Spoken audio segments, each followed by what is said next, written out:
네, 2부입니다. 우리를 두렵게 하는 것들, 종북 좌파에 대해서 우리가 지금 1부에서 이야기를 나눴습니다. 사회주의가 무엇인가? 그리고 사회주의를 바라보는 우리 기독교 진영, 복음주의란 무엇인가? 그리고 복음이 이 땅에 들어와서 한국 교회가 시작되었을 때 사회주의와 어떻게 갈등이 시작되었는가까지, 그래서 1950년대까지 이야기가 전개되었죠. 뭐 혹시 뭐 궁금하시거나 뭐 이야기 덧붙이실 거 있으십니까? 인부로는 빨갱인가요? 그런 것 같아요. 아닙니다. 네. 약간 붉은색 계열의 아니야. 옷도 입고 오셨고. 아닙니다. 네. 저 더워서 이 여름이라 이불 안 덮고 주무시잖아요. 전 태극기 덮고 잡니다. 그거 안 되는 거잖아요, 원래. 안 되나요? 네. 그래도 나는 태극기 덮고 잡니다. 그럼요. 전 자유대한민국을 사랑합니다. 아주 사랑합니다. 빨갱이 싫어요. 한국 전쟁에서 이제 갈등이 폭발했는데 이게 남한과 대한민국과 그리고 한국 교회에게 있어서 이게 얼마나 큰 상처였는지를 잘 보여주는 사건은 베트남전이에요. 베트남전에 대해서 한국 사회가 어떻게 이해했고 특히 한국 교회가 이 베트남전을 어떻게 이해했는가를 보면 이 사회주의와 전쟁에 대한 상처가 굉장히 컸구나라는 거를 알 수가 있어요. 지금 생각해보면 사실 베트남전 우리나라에 참전하신 어르신들 되게 많잖아요. 그렇죠. 근데 사실 이거는 되게 말도 안 되는 거지. 이상한 거야. 그 당시에는 베트남전 당연히 갔다 와서 막 용검하다, 뭐 월남에서 돌아온 무슨 김상사 막 그러고 난리 쳤지만 사실 생판 모르는 남의 나라 전쟁에 갔다가 온 거지, 베트남전은. 베트남전에 대해서 이제 설명을 해드리면 2차 세계대전이 종전 직후에 베트남에서 호치민의 공산당이 이제 베트민이라고 합니다. 얘네가 베트남의 독립을 선언했어요. 그러니까 이제 베트남이 원래는 프랑스의 식민지였었죠. 근데 이제 2차 세계대전이 일어나면서 얘네가 누구랑 싸웠냐면은 일본이랑 싸웠단 말이죠. 일본이 막 베트남이랑 동남아로 쳐들어오니까 이 공산당, 베트남을 지배하고 있었던 공산당 정부가 일본 애들이랑 막 싸웁니다. 근데 사실 이때 무기를 누가 대줬냐면 미국이 돈을 대줬어요. 그래서 이제 막 싸우다가 2차 세계대전이 끝났단 말이죠. 2차 세계대전이 끝나니까 다시 프랑스가 야, 베트남, 니네 우리 식민지잖아. 우리가 다시 다스릴 거야. 그랬더니 호치민의 공산당이 무슨 소리야. 우린 독립국가가 될 거야. 그러면서 다시 프랑스랑 2차 세계대전 이후에 또 전쟁을 또 해요. 그런데 얘네가 게릴라전에 천재적이잖아요. 너무 잘 싸운 거야. 그러니까 프랑스가 이제 힘들어가지고서 지원을 요청합니다. 어디다가 지원을 요청하냐면 이제 미국에다 지원을 요청해요. 그래서 야, 우리가 왜 끼어야 돼? 그랬더니 야, 여기가 공산당이 되면은 니네 아시아에서 미국이 설 자리를 잃어버리게 되는 거 꼬셨더니 미국에서 이제 지원을 하다가 점차 프랑스와의 전쟁이 아니라 베트남 대 미국으로의 전쟁으로 이제 옮겨가는 거예요. 그래서 미국이 혼자 싸우기 힘드니까 이 자유경제체제, 자본주의 국가들에게 손을 내밉니다. 이때 제일 먼저 달려간 나라가 바로 우리나라예요. 미국에서 군인이 50만 명이 갔고 총 한 60만에서 70만 정도가 갔는데 우리나라에서 5만 명이 갔답니다. 그리고 지원 요청을 했었을 때 제일 먼저 도착한 나라가 우리나라래요. 우리나라가 이제 간 거죠. 이등병처럼. 그러니까 제일 먼저 파병한 게 우리나라고 이것에 대해서 당시의 대통령이었던 박정희 대통령이 뭐라고 이야기했나. 이게 우리나라가 베트남전을 어떻게 이해했는가를 그대로 드러낸다고 생각해요. 자유진영이 공산주의의 침략을 막기 위해 쳐놓은 전 세계적 대공전선, 그러니까 이제 공산주의와 싸우는 대공전선의 허점을 뚫어보려는 공산주의자들의 시도. 그러니까 공산주의자들이 전쟁을 일으켜서 전쟁을 하고 있으니 우리나라가 가서 도와야 된다라고 이야기를 했던 것이죠. 근데 사실 그렇지 않고요. 베트남 전쟁은 뭐냐면 그냥 베트남에 있는 민족주의자들이 자주 독립을 위해서 싸운 것이죠. 왜냐면은 프랑스가 식민지를 계속해서 유지해 나가려고 하니까 자기네 나라를 침략한 프랑스와 싸우고 또 미국이 들어오니까 남의 나라와 싸운 민족주의적 전쟁으로 봐야지 이거를 어떤 공산주의와 자본주의의 이념 전쟁으로 보면은 안 되는데 그 당시에는 우리나라도 그렇게 봤던 거예요. 공산주의자들을 몰아내고 이 나라를 해방해야 돼라고 생각을 했다는 것이죠. 그래서 2차 세계대전 때는 미국의 도움을 받아서 일본이랑 싸웠는데 이제 이번에는 자기를 지원했던 미국과 베트남이 이제 싸우게 됩니다. 이때 우리나라가 제일 먼저 지원을 가고 열심히 지원을 갔던 이유는 6.25에 대한 상처예요. 그러니까 우리나라 남한 사람들 입장에서는 공산주의자들이 베트남을 싸우고 있어. 그러니까 와 우리나라의 그 북에서 쳐들어와서 전쟁을 했듯이 저 베트남에 있는 자유경제체제, 자본주의 사람들도 지금 전쟁을 당하고 있구나. 그러니까 우리도 가서 도와줘야겠다. 특히 6.25 때 외국에서 우리나라를 도와주잖아요. 다른 나라 군인들이 와서. 마찬가지로 우리나라도 이제 빚을 갚아야겠다라고 생각했던 게 굉장히 강했어요. 돈 벌러 간 거 아니에요? 그것도 굉장히 크고요. 근데 그 얘기까지 하자면 너무 복잡해.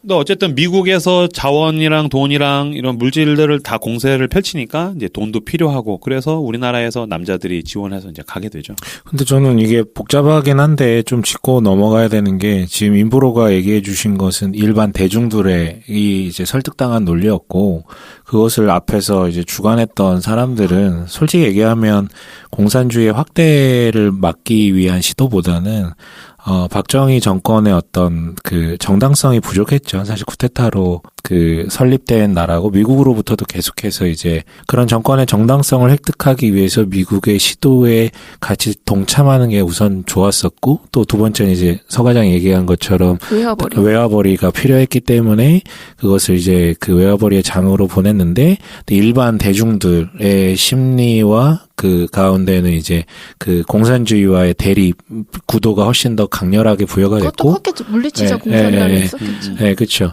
그렇죠. 그러니까 이런 게 좀 다 전반적으로 우리가 알아야 이해 폭이 좀 넓어지지 않을까. 그러고 보니까 나 어렸을 때는 나 어렸을 때만 해도 그 여자애들 고무줄 놀이 할 때 그 공산당 물리치자 막 이런 가사가 들어요. 너 소련도 모른다며 어디서 구라를 이제. 그래서 왜 그 유명한 얘기 있잖아요. 짝대기에 따라서 돈을 다르게 받기 때문에 짝대기라고 안 하고 다 상사.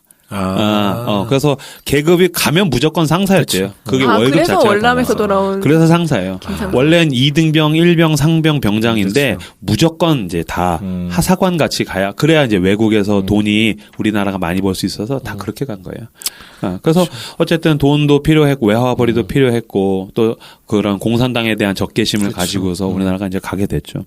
근데 여기에 이제 기독교 진영에서 굉장히 어떤 영적인 의미들도 많이 부여해 주었어요. 그리고 사실 그 당시에 우리나라 정부가 또 기독교한테 어떤 정당성을 부여받은 것도 있는 게 되게 웃긴 게 백마 부대 안에 기독교인 하사관과 기독교인 장교가 다스리는 기독교인으로 구성된 부대가 있어요. 그래서 백마 부대 안에 임마누엘 부대가 있어요. 백마 부대 안에 있는 한 중대인데 기독교인 장교, 기독교인 하사관, 그다음에 다 기독교인으로 구성된 임마누엘 부대가 있어요. 그 당시에 수많은 기독교 지도자들이 이 베트남 파병을 위해서 기도합니다. 기도회를 많이 하고요. 그 다음에 이제 모여서 같이 기도합시다. 하면서 총 안 맞나 그러면? 이거 굉장히 중요한 전쟁이다. 어떤 면에서 십자군 보내는 거였었어요. 그렇죠. 그 당시 시대 분위기는 기독교에서 십자군을 보낸다. 그 정도까지. 그래서 베트남에 있는 사람들을 해방해야 된다. 이제 그런 의미를 부여해주는. 사실 임진왜란도 그랬대요. 그러니까 기독교가 일본에 먼저 들어갔잖아요. 그렇죠. 그래서 우리가 침묵을 다뤘었던 배경도 이제 그 시절이잖아요.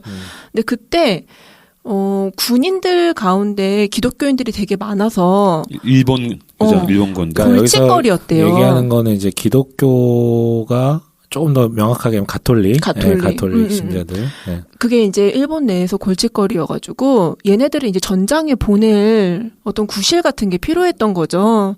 그래가지고 그 임진왜란에 참전했던 그 군인들의 상당수의 퍼센테이지가 기독교인이었고 걔네들은 이제 그 선교사들의 지원을 받아서 저 한국땅을 점령을 하면 너네들의 그 복음을 전할 수 있는 하나의 또 다른 땅이 생겨나지 않겠냐 이래가지고 제가 알기로는 그 침략했던 장수들 중에 고니시 무슨 있는데 그 사람의 부대 안에 그 가톨릭 신자들로 구성된 그러니까 지금 이제 임마누엘 부대가 비슷하게 있었고 제 기억으로는 종군 신부도 따라왔었던 걸로 알고 있어요. 그러니까 그 외국인 가톨릭 십자가 깃발도 들고 와요. 그렇죠. 예. 왜냐하면 그 당시에 영주 중에 그 마을 자체가 기독교 영주가 다스리는 기독교 마을이 있어요. 일본 안에. 그 예전에 그 일본 당시에 그 오다 노부나가 고시대에 다룬 게임 신장의 야망을 하면 기독교인 영주를 고를 수 있어요. 근데 기독교인들 피 안에 무슨 정복 전쟁의 피가 흐르나 봐. 근데 그거는 그 당시에 가지고 있었던 이것도 똑같이 시대적 이거는 한계지. 기독교인들뿐만 아니라 어떤 종교든 그 군대에 대해서 신적 정당성을 부여하는 행위들은 어디에서나 있었다고 생각을 해요. 네. 그런 정복주의적 관점은 네. 뭐 기독교뿐만이 아니라 다 그 있죠. 당시에 사람들이 가지고 있었던 거잖아요. 그게 극단적으로 가서 제국주의로 발현한 거니까 뭐 그거는 시대적 한계죠. 베트남전이 계속 지속하면서 이게 짧게 끝날 줄 알았던 거지, 미국은. 근데 전쟁이 계속 길어지는 거야. 그러다가 이제 대통령이 바뀌어서 닉슨이 되면서도 전쟁이 계속 지속되거든요. 닉슨이 얼마나 이 전쟁을 위해서 열심히 했냐면 1969년부터 1973년까지 평균 1분에 1톤의 폭탄을 베트남에 떨어뜨렸대요. 1969년부터 73년도까지 1분에 1톤씩 폭탄을 베트남에다 떨어뜨려가지고서 언론에서 별명을 불어줬는데 역사상 최대의 폭격가라는 오명을 이제 얻게 돼요. 그러니까 폭탄을 어마어마하게 떨어뜨리고 왜 우리나라도 왜 고엽제로 인해서 피해 보신 어르신들이라든지 그게 전쟁이 계속 지속되고 그 참상을 찍은 사진이라든지 언론에서 계속 이야기들이 나오니까 전 세계적으로 반전 운동이 일어나요. 그러니까 정말 군인과 군인의 싸움이 아니었던 거잖아요. 그쵸. 그러니까 민간인들을 학살한 거잖아요. 그치. 그러니까 우리나라는 마치 우리나라 남과 북이 싸우듯이 적이 선명하게 있고 어떤 착한 사람들이 나쁜 사람들과 싸운다라고 처음에는 이해를 했는데 그렇지 않고 베트남 전체가 사실 호치민을 지지했죠. 왜냐면 그게 민족주의 전쟁이니까 식민지로부터 벗어나려는 전쟁이기 때문에 어떻게 보면 베트남을 구원하러 간다고 해서 베트남 사람들을 다 죽이고 있는 모양이 이제 된 거지. 그래서 그 전쟁이 계속 지속되니까 전 세계적으로 반전 운동이 이제 일어나기 시작을 해요. 그래서 반전 운동이 막 일어날 때에 미국에서 그 기독교에 있는 복음주의 진영에 있는 사람들을 리서치를 했어요. 그러면은 사람들을 리서치를 해봤더니 근본주의나 복음주의 안에서 보수주의자들은 전쟁을 계속해야 된다. 근데 복음주의 안에서 좀 진보적이거나 아니면은 미국 전체에서 조금 진보적인 사람들은 다 전쟁을 그만해야 된다라고 이야기했어요. 그런데 우리나라에서는 독특하게 복음주의 안에 있는 모든 사람들도 전쟁을 계속해야 된다. 끝날 때까지 싸워야 된다. 게다가 심지어는 자유주의 신학 계열에 있는 가장 진보적인 신학자들조차도 전쟁을 계속해야 된다. 그러니까 이건 굉장히 웃긴 게 왼쪽이냐 오른쪽이냐를 떠나서 한국 사람들은 다 이 전쟁 계속해야 된다. 심지어는 장공 김재준 같은 사람, 이제 한신대를 세운 자유주의 신학자들이 사회에 있는 뭐 노동운동이나 여러 가지 부분에 대해서 비판적으로 얘기하는데 베트남전 얘기 나오면 전쟁해야 된다라고 했대요. 계속 전쟁해야 된다. 그러니까 그 정도로 이 부분에 대해서는 이게 왼쪽이냐 오른쪽이냐가 없는 거야. 왜? 6.25에 대한 상처가 큰 거야. 그렇죠. 네. 우리나라는 6.25가 지난 지 10여 년밖에 안 됐어. 그러니까 당연히 저놈들은 악한 놈들. 때려 죽여요. 죽여야 될 놈들이라고 생각을 한 거죠. 그러니까 그것만 봐도 한국 내에서 사회주의에 대한 염증, 이 컴플렉스가 얼마나 심했나라는 것들을 이제 알 수가 있는 것이죠. 1980년대를 살펴보죠. 1970년대 군사 독재를 지나면서 우리나라 안에서 이제 갈등이 커져요. 자본주의와 마르크스주의의 충돌. 통일과 반통일, 그다음에 이제 독재와 자유가 날마다 충돌하고 장기적인 이제 병리 현상들이 일어납니다. 이때에 기독교가 드디어 70년대, 80년대를 넘어가면서 뭔가 이 복음주의 진영에서 사회를 향해서 참여해야 된다라는 운동들이 일어나게 되는데 여기에 이제 몇 가지 이유가 있어요. 먼저는 1970년대를 지나면서 하나님 나라에 대한 개념들이 이제 등장을 해요. 하나님 나라. 그러니까 그전에는 아까 개인 구원, 그러면 부흥운동 그러면 죽어서 너 천국 갈 수 있냐?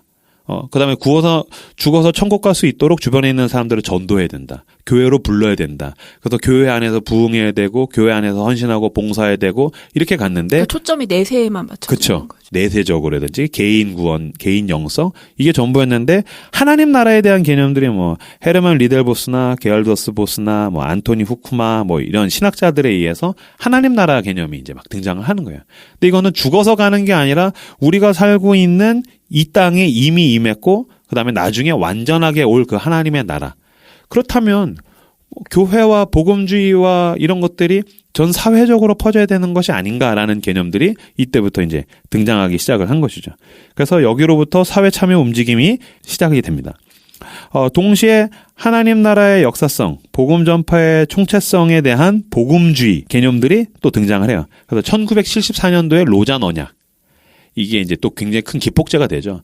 1974년에 존 스토트와 빌리 그레엄 같은 복음주의자들을 중심으로 전 세계에 있는 복음주의자들이 스위스 로잔에 모여서 로잔 언약을 이제 맺게 되죠. 이때에 기독교의 사회적 책임에 대한 이야기들이 이제 등장을 해요.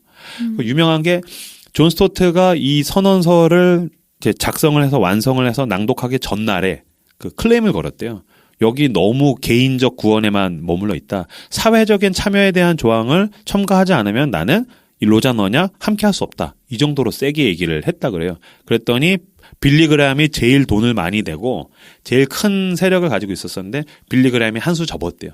빌리 그레엄은 여전히 이제 개인 구원, 그다음에 이제 교회가 부흥하고, 그다음에 이제 집회해가지고서 불신자들을 교계로 이제 불러내고, 요런 게 빌리 그레엄이 굉장히 익숙했는데 존 스토트가 아니다. 복음주의자들이 사회적으로 참여할 수 있도록 해야 된다. 요때에 이제 로잔 언약을 통해서 이야기가 나오게 되는 것이죠.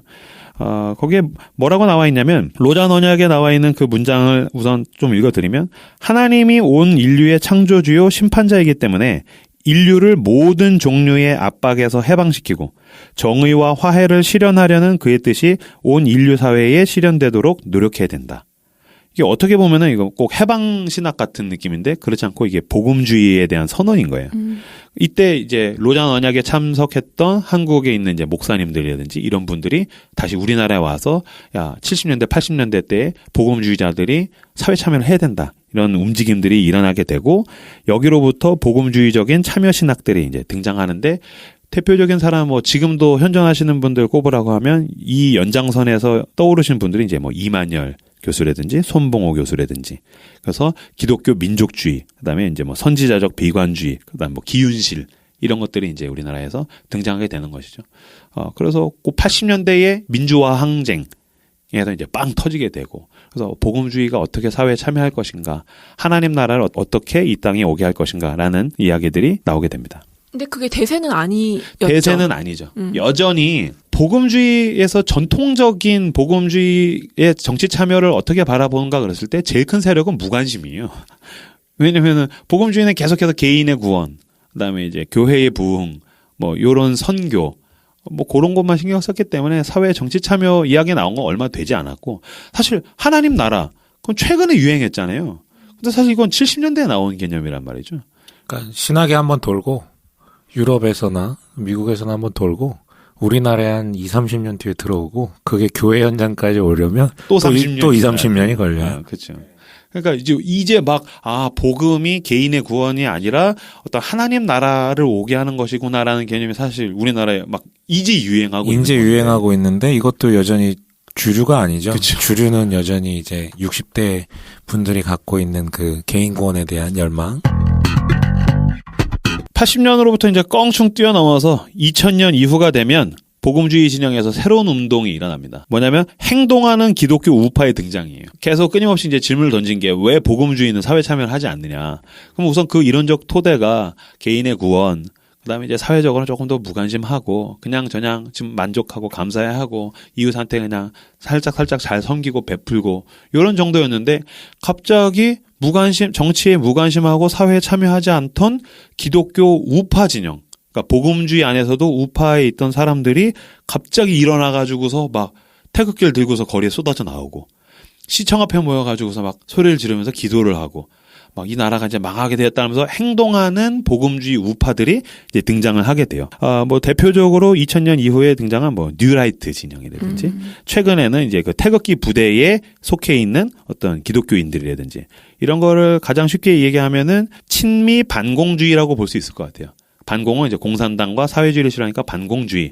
근데 그들이 또 태극기를 들고 오는 건 이해하는데 가끔씩 이스라엘 국기도 들고 오고 미국 성조기도 들고 온단 말이죠.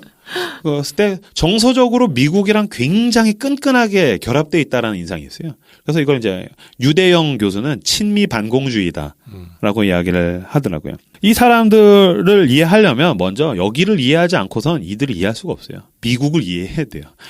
그들이 성조기를 들고 나오는 이유는 이제 미국과 정서적으로 연결되어 있기 때문인데 미국을 이해하셔야 돼요. 친미 반공주의의 배경은 미국인데 아까 제가 우리나라에서 1920년대를 기점으로 해서 이제 사회주의가 들어오면서 갈등이 생기고 원래 한국에 있는 기독교는 민족주의 진영이랑 결합되어서 막 사회 참여를 하다가 갑자기 복음주의 안에서 교회들이 사회에 대해서 참여하지 않고 조용해졌다라고 얘기했잖아요.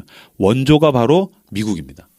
미국이 19세기에 기독교가 사회 문화적 변화를 가장 앞장서서 이끌었었어요. 여권 신장, 노예제도 폐지, 교육 보급, 감옥 개선, 그다음에 전 국가적 개혁 프로그램을 만든 것도 복음주의 진영이에요. 근데 이 사람들이 20세기에 들어서면서 갑자기 보수적으로 돌아서요. 갑자기. 그리고 왜요? 근데 이거에 대한 원인이 너무 복잡해서 뭐 다 꼽을 수는 없는데 이 중에 가장 대표적인 건 아까 얘기했던 그 사회주의와의 대립도 굉장히 커요. 어쨌든 학자들은 이거를 대반전이라고 이야기해요. 갑자기 복음주의자들이 사회 참여를 잘 하다가 조용해지기 시작했다. 그들이 교회 안에 머물기 시작했다. 그다음에 세상에 대해서 관심 갖기보다는 내세와 개인의 영성에 집중하기 시작했다. 근데 원래 보수주의라는 게 지금의 상태를 유지하고자 하는 성향이 되게 크잖아요. 그렇죠. 뭘 지켜야 된다. 일단 부흥운동이랑 그게 연관이 있다면 이제 교회가 대형화가 되고 메가처치들이 생기면서 그러면서 점점 그렇게 보수화가 된 게 아닐까. 지켜야 할 것들이 많아지니까. 그렇죠. 그리고 아까 얘기했다시피 기독교인들이 신앙을 가지고서 10년, 20년, 30년이 지나면 이 사람들이 사회적으로 근면하고 성실하거든. 그다음에 자기 절제하고 그러다가 보니까 어느 정도 경제적으로 사회적으로 가지게 되는 것들이 늘어나요. 원래 보수의 사상이 그거잖아요. 그렇죠. 착하게 성실히 열심히 삶을 잘 일하면 산다. 부자가 될 수 있고. 근데 사실 그런 면에서 어떻게 청교도 영성이라는 게 그런 거잖아. 그렇게 갔다가 보니까 내가 지켜야 할 것들이 늘어나는 거야. 그런 면에서는 자연스럽게 기독교인이 보수적인 성향을 향해서 가는 게 아닐까? 왜냐면 끊임없이 뭘 싸우고 바꾸고 투쟁하고 이러기에는 내가 이제 점점 가진 것들이 늘어나니까 내가 더 얻고 성취하고 바꾸기보단 지켜야 될 것들이 늘어나서 복음주의 진영이 점점 보수화되는 게 아닌가라는 생각도 저는 사실 좀 했어요. 그럼 강남권 개발되고 이러면서 대형 교회들이 당연히 보수화되는 거고요. 그렇게 되는 거. 그렇죠. 그러니까 변두리에선 다 바꿨으면 좋겠지만 그 점점 자기가 메인스트림을 향해서 가면 바꾸기보단 지켜야 될 것들이 이제 많아지는 거죠. 그래서 대반전으로 인해서 복음주의 진영이 정치적으로 무관심해지기 시작합니다. 무관심해지는데 여기도 1920년대에 공산주의가 등장을 하면서 공산주의와 극단적으로 대립하기 시작하죠. 미국이 공산주의와 싸우는데 여기에는 독특한 미국의 특성도 나는 있다고 생각해요. 이걸 아셔야 돼요. 미국은 선악구도 이원론이 뼛속까지 새겨져 있는 나라예요. 미국은 늘 거대한 적이 있었어. 예를 들면 처음에 아메리카 대륙에 왔는데 인디안이 있잖아요. 원주민들. 그럼 싸워야 할 분명한 눈에 보이는 적이 있어요. 얘네가 가고 나니까 공산당이 등장을 했어. 살만해지니까. 싸워야 할 적이 있는 거야.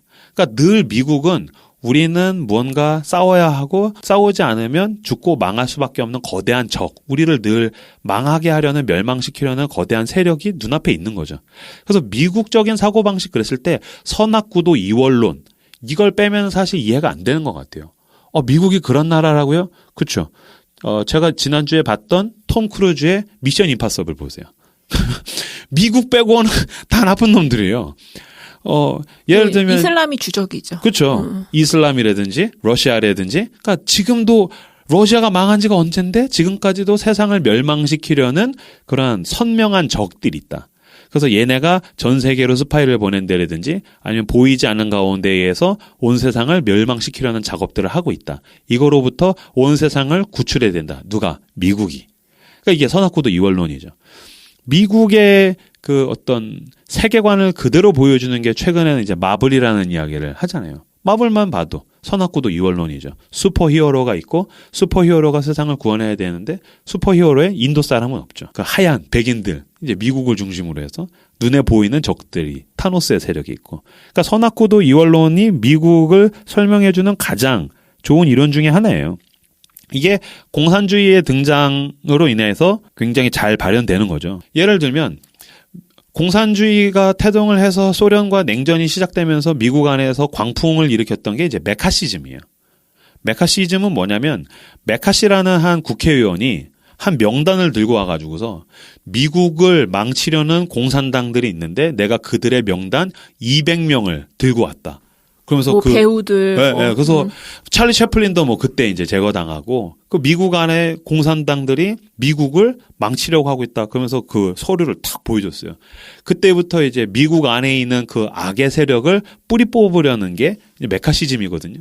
그래서 너 공산당이지 서로 의심하고 뭔가 마음에 안 들거나 뭔가 잘못됐거나 뭔가 비판적인 목소리를 내면 다 공산당이다. 그래서 다 뿌리 뽑는 거예요. 블랙리스트. 그렇죠. 이 메카시즘인데 이건 뭐냐면 환원적인 이원론인 거예요. 소련과 공산당은 거대한 적의 근원이 있어. 그럼 우리 안에 어떤 악이나 적이나 나쁜 게 있잖아. 그럼 그 모든 걸 다 가지고서 얘 공산당이다. 이게 선악구도 이원론이 나쁜 게 뭐냐면 자기 내부에 있는 악이나 자기 내부에 있는 비판의 소리나 자기 내부에 있는 모든 거를 다 거대한 적을 향하여서 환원해 버리는 거예요. 다 소련의 세력이다. 공산당 세력이다. 이렇게 해가지고서 메카시즘으로 인해서 미국에서 자기 안에 있는 내부의 악들을 다 뿌리 뽑으려고 하는 게 미국의 움직임이었죠. 미국에서 복음주의 진영이 공산주의를 어떻게 바라보았는가가 1949년 빌리 그레함 목사님의 말에서 드러나요. 공산주의는 악마, 바로 그 자에 의해서 영감이 주어지고 지시되고 동기부여된다. 미국은 전환점에 서 있다.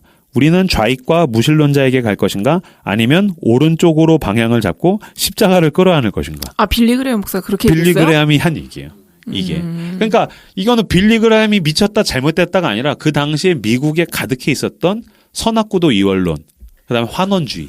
그대로 보여주는 거죠. 빌리 그레함이라는 사람 자체가 뭐 계속해서 조명이 되고 있지만 저는 그 빌리 그레함이라는 사람이 갖고 있는 그 스탠스가 미국 그 자체를 가장 잘 드러내는 그쵸. 정형화된 기독교, 백인, 그리고 우파, 그렇지 그런 어떤 선악 구도를 적절하게 잘 활용하는 그런 어떤 정형적인 가장 대표적인 인물이라고 생각을 해요. 근데 사실 이거는 기독교적인 가치관이라기보다는 류대영 교수는 만이교의 선악 이원론에 가깝다라고 이야기를 하는데 저도 여기 동의해요. 그러니까 이제 만이교에서 이야기하는 선악구도 이원론은 뭐냐면 전 세계가 온 세상이 두 집단의 싸움이다.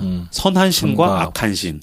선한 신과 악한 신의 싸움터인데 여기서 신적인 힘을 가진 악한 세력이 세상을 차지하려고 꾸민 음모들로 온 세상은 가득하다. 그래서 선한 세력들은 이 악한 세력들과 끊임없이 싸워야 된다. 그러지 않으면 망한다. 근데 사실 이건 기독교적인 게 아니거든요. 근데 그렇게 이해하고 있잖아요. 굉장히 많이 이렇게 이해하죠. 사실은 우리가 또 오해하는 부분 중에 하나가 미국의 어떤 신앙 스탠스인데 그들이 이제 복음주의라든가 그런 우파적 신앙에 대해서 이제 칭송을 하는데 그리고 이제 자기들은 청교도로 인해서 세워진 기독교 국가라고 칭송을 하지만 실제적으로 나라의 건국의 아버지들이라고 불리시는 분들은 기독교적 신앙을 기반으로 하지 않고요. 계속해서 신정 분리를 시키고 또 이제 미국인들이 가장 좋아하는 정신 중에 하나 프론티어 정신인데 계속해서 서부 쪽으로 나와서 개척을 하고 땅을 넓혀가고 전쟁과 어떤 인디언들과의 어떤 투쟁을 통해서 뺏어가는 이런 과정들이 미국의 어떤 정서적 DNA를 채우고 있는데 그 과정 중에 그들이 그렇게 할 수 있었던 것은 철저하게 그들은 이제 신앙과 삶을 분리를 했고요. 약간 이신론적 개념으로 접근을 했다라는 거죠. 신은 그냥 우리에게 기회를 줬고 우리가 그것을 투쟁을 해서 빼앗아가는 과정으로 세워진 나라가 미국이고 미국의 어떤 헌법이라든가 정신을 토대를 쌓았던 그 사람들의 대부분이 이런 사고 구조를 가지고 그러니까 그들의 어떤 워딩 속에 하나님에 대한 경배라든가 이런 것들이 곳곳에 들어가 있지만 그것과 별개로 그들이 내비쳤던 것은 빼앗고 또 이제 정복하고 이런 게 가득했고 이 맥락이 이제 그대로 이제 미국 주류 사회에서 내려온 게 아닌가 싶어요. 제가 이제 아까 인브로 얘기 듣다가 왜 갑자기 미국이 보수 우우 쪽으로 확 기울게 되었는가. 그러니까 저한테 이제 조금 이렇게 생각나는 게 있어서 좀 검색을 해봤는데, 그러니까 이제 60년대에 뭐 남미 해방신학 뭐 이런 것도 있었지만 유럽 쪽에서 68 혁명이라고 해서 그 프랑스에서 시작된 굉장히 어떤 진보적인 기득권에 대한 어떤 그러니까 반항하는. 근데 이게 이제 미국으로 들어와서 미국에 영향을 줘서 굉장히 이제 선풍적인 인기를 끌었고 그 당시 그 베이비 부머 세대들이 다 홀릭했던 게 이제 히피 문화거든요. 기득권에 대한 반대. 거기서부터 이제 평화를 이제 주창하게 됐고 또 뭐죠? 자유와 평화. 그래서 베트남 반전운전도 여기서 시작되게 되었고 이런 문화에 대한 어떤 또 다른 반대급부로 대응하는 게 이제 필요하게 되잖아요.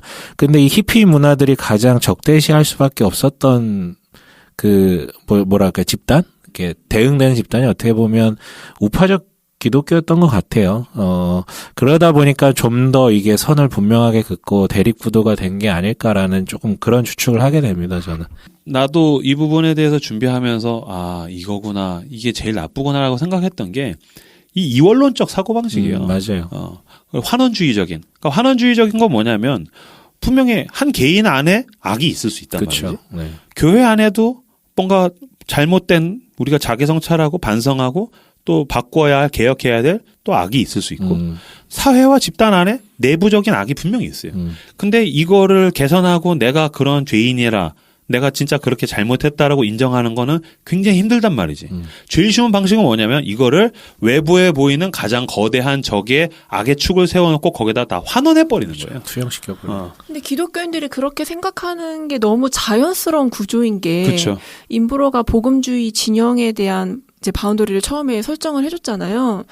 뭐 여호수아 정복 전쟁 되게 단순하게 성경에서 하나님이 지시했다. 그러면은 그렇게 사륙하는 그 정복 전쟁이 굉장히 미화되고 그런 걸 그대로 계승하고 그 가치관을 그대로 받아들이는 건 복음주의 진영에서 전혀 이상할 것 같지가 않은 거예요. 그게 그러니까 굉장히 매칭이 잘 되는 거예요. 그래서 그게 선악구도 이원론이 어떤 기독교 복음주의 안에서 정치적인 이데올로기가 돼버리는 거죠.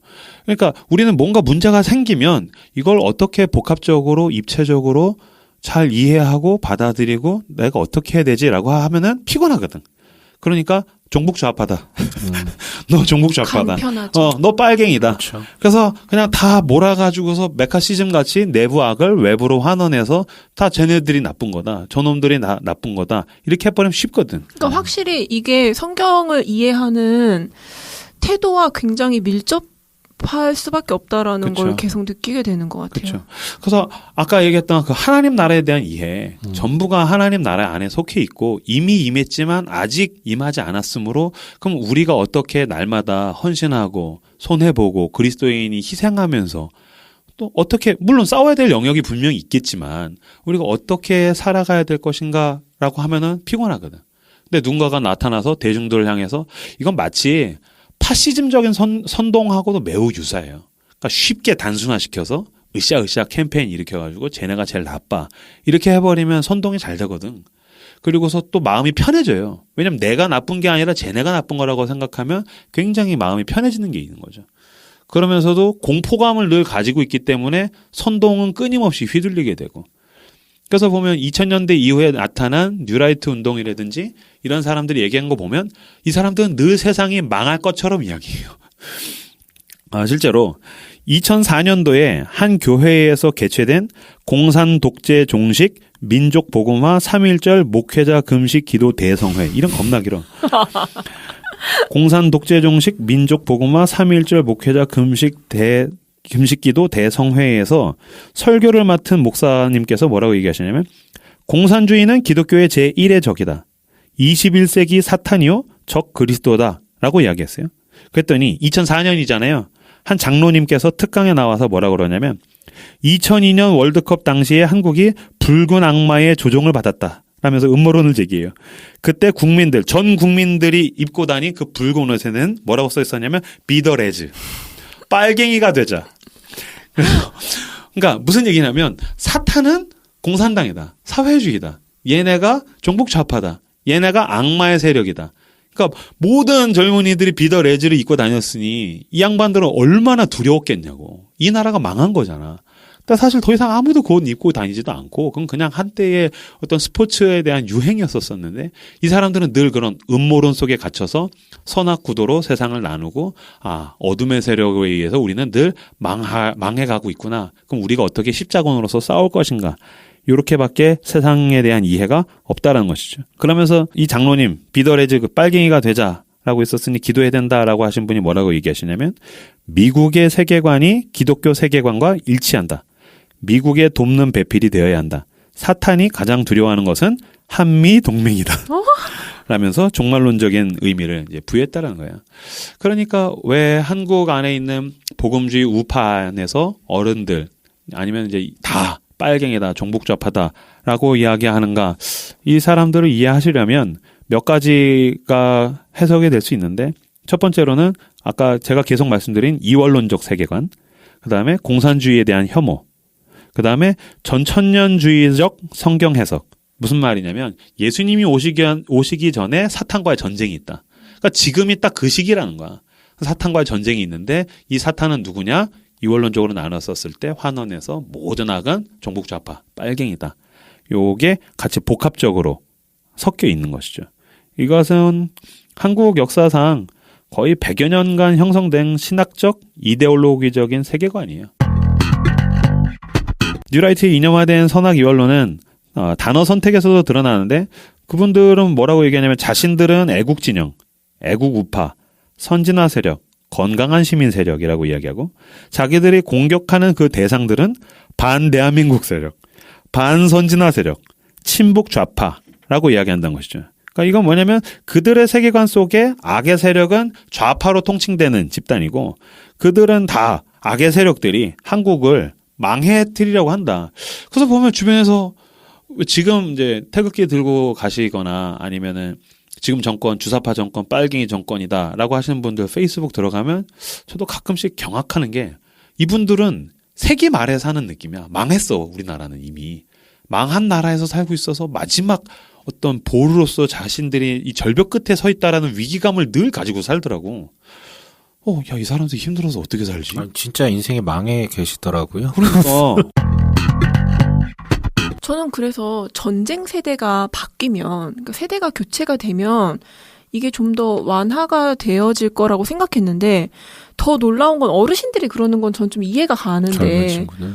젊은 애들 중에서 저보다 어린 애들 중에서 그런 애들이 생각보다 되게 많은 거예요. 뭐 여러 가지 양상이 있는 것 같아요. 그런 부모들의 어떤 이야기를 무분별하게 그냥 답습하고 수용한 부분들도 있는 것 같고 인간에게 있어서 그런 어떤 보수성은 누구에게나 다 있는 부분 같아요. 그 중에서도 조금 더 호전적이고 조금 더 성실이라든가 이런 자유에 대한 가치를 갈망하는 사람들이 있는데 그게 어떤 객관화된 정보를 수용하기 이전에 이미 그 편가르기에 왜냐하면 둘 중 하나는 속해야지 마음이 편해지는 거기 때문에 그런 어떤 개인의 인간이라는 존재가 갖고 있는 그런 약한 부분도 있는 것 같고 근데 저는 제일 짜증나는 거는 사실 우리 주변에 있잖아요. 나랑 친한 사람인데 내가 우리 가족 중에 한 사람일 수도 있고 태극기라든가 이런 부분에 대해서 근데 저는 그분들이 물론 이제 진지하게 고민하지 않은 죄는 분명히 있다 라고 생각을 하지만 그것을 정치적 목적으로 악용하는 그러니까 종교에 저런 어떤 속성이 있다라는 것 그리고 한국 기독교가 갖고 있는 스탠스가 이렇다라는 것을 알고 뒤에서 조종하는 인간들이 분명히 있다라고 생각을 해요. 그렇죠. 그게 나는 제일 나쁘고 악한 새끼들이라고 생각을 하는 거예요. 죽여버리고 싶어 진짜. 나 너무 열받아. 왜냐면 이거는 가장 정치적으로 악용되기 쉬운 그쵸. 사고방식, 가치관이잖아요. 네. 왜냐하면 선악구도 이원론이라는 거, 그러니까 그분들이 가지고 있는 선악구도 이원론이라는 건 세상을 찬찬히 복합적인 세상을 이해시켜주는 게 아니라 이건 사실 전쟁 때 가장 용이한 거야. 쟤네가 적이고 그쵸. 우리가 착해. 이 PR을 구별하게 해주고 최대한 빨리 집결해서 전쟁하기 쉬운 가치관이에요. 그러니까 이 가치관을 가지고 있으면 늘 전쟁터에서 사시는 거야. 그러니까 사실 어떤 면에서 나는 너무 안타까운 게 그분들이 세상과 잘 화해하고 세상과 벗대어서 잘 찬찬히 훑어보면서 살면은 참 저분들도 좋고 다른 사람들도 좋을 텐데 늘 세상이 망할 것처럼 깃발 들고서 싸우러 가자. 같이 죽자. 막 그러니까 진짜 옆에 있는 사람들도 죽을 것 같고 참 안타깝죠. 한편으로는 연민도 생겨요, 사실은. 네. 그래요. 만약에 그 사회주의가 악이라고 생각을 하신다면 뭐 오늘 방송을 찬찬히 다시 들으시면서 세상은 참 복합적이지. 당신이 복합적인 것처럼 한 개인이 모순된 것처럼 사회도 그렇다라는 것에 대해서 다시 한 번 더 좀 생각을 해주셨으면 좋겠어요. 네, 시간상 여기까지 하시고 마무리 멘트 하시고서 나가야 될 것 같습니다. 정치적인 좌파와 우파 이런 걸 떠나서 일단 교회 내에서 이렇게 약자에 대한 이해, 사람에 대한 이해가 부족하다라는 거 자체가 참 부끄럽고 안타까운 일인 것 같은데 이번 방송이 조금이라도 세상을 바꾸는데 보탬이 되면 참 좋겠습니다. 네. 저는 개인의 성향이나 아까 얘기했지만 살아온 배경에 따라서 뭐 좌파든 우파든 선택할 수 있다고 생각을 해요. 절대적으로 악한 건 아니니까 극단적이지만 않다면. 다만 자기가 그걸 선택한 게 과연 성경을 보고 성경에서 얘기하는 바에 의해서 자기가 세팅을 한 건지 아니면 단순히 아무 생각 없이 속하거나 부모라든가 주변 가정 환경의 영향 가운데 그 스탠스에 쓴 다음에 이게 성경적이다라고 주장을 하는 건지에 대해서는 좀 성찰해 볼 수 있는 그런 지적 성실성이 저는 신앙인의 자세라고 생각을 하고요. 저는 고백을 하자면 저는 정말로 어떻게 보면 태극기 우파 같은 신념을 가졌던 사람이에요. 그런 환경에서 자라나다 보니까. 근데 이제 전향했죠. 어떻게 보면. 일종의. 배신했구나. 네, 배신했어요. 네, 왜냐면 공부를 하고 탐구를 하다 보니까 방금 아까 전에 제가 얘기했던 그런 부분들 있죠. 내가 이게 옳다라고 주장하는데 이게 과연 성경에서 나온 건지 그런 어떤 과정들을 거치다 보니까 일종의 좀 전향을 했어요. 근데 이 전향이라고 해서 내가 완전 보수 쪽에 있다, 완전 뭐 저쪽 진보에 있다 이 개념을 얘기한 건 아니고 좀 바뀌었다라는 거죠. 예수님 제자 중에 나라를 팔아먹은 매국노 마태도 있고 또 테러리스트로서 셀로 땅에 있었던 그 시몬도 있지 않습니까? 나랑 생각이 다른 사람이라고 해서 이 나라를 망치려는 사람이 아니라는 거. 서로를 잘 이해하고 이웃하면서 벗하면서 우리가 함께 좋은 나라, 좋은 교회를 만들어갈 수 있었으면 좋겠다는 생각을 하면서 오늘 마무리를 짓고 다음 주에 뵙도록 하겠습니다. 함께해 주셔서 감사합니다. 감사합니다. 감사합니다.